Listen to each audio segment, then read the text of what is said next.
Good morning সকলকে। তো আমার কলকাতা সেকেন্ড ডে। তো আমি চলে এসেছি দিদির বাড়িতে। তো দিদি জামাইবাবু যেহেতু কেউ ছিল না, আমি আর ভাগনা ছিলাম। তো ভাগনা বললো আমাকে চা করে দাও রাঙা। তো চা করে দিয়েছি। দেখো আমার ভাগনা কি বলছে। পুরস্কার দিতে আগে তোমাকে। কেমন টেস্ট হয়েছে বাবু? পুরস্কার দিচ্ছি।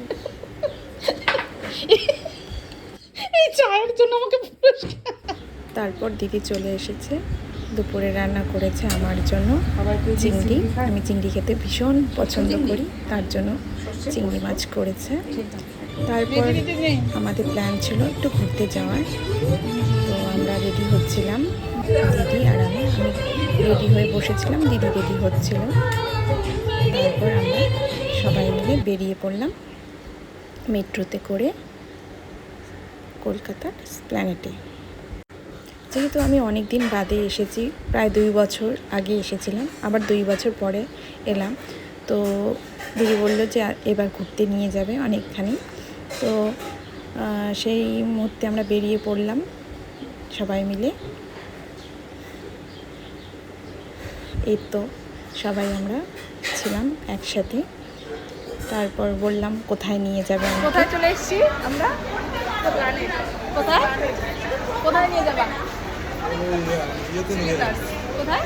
শ্রীলেদার্সে। তো তারপর এসপ্ল্যানেডে চলে এসেছি, সেখানে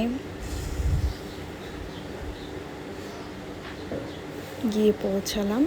তারপর কেনাকাটা স্টার্ট হয়ে গেল। দিদির কিছু কেনাকাটা ছিল, আমিও কিছু কিনলাম শ্রীলেদার্স থেকে। দুজনে শপিং করে ভাগনা একটু গেম খেলছিল, তো ওই মুহূর্তে একটু দাঁড়িয়েছিলাম। তো ভাগনার আবদার ছিল গেম খেলবে, তো ওখানে খেলছিল। আর দেখো এখানকার মাছগুলো সব উল্টো পাশে সাঁতার কাটছে, যেন কি সুন্দর না, খুব ভালো লাগছিল দেখতে।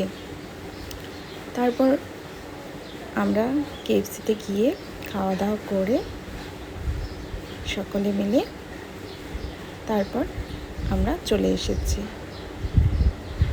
তো এই ছিল আজকের ব্লগটা। আর এভাবেই দিনগুলো কাটছে কিভাবে বুঝতেই পারছি না। তো নেক্সট ডেতে দিদি কোথায় ঘুরতে নিয়ে যায় দেখা যাক। আর এগুলো দেখো শ্রীলেদার্সের ব্যাগগুলো কতটা সুন্দর। এবার বাড়ি আসার পালা, চলে এলাম। তো আজকের মতো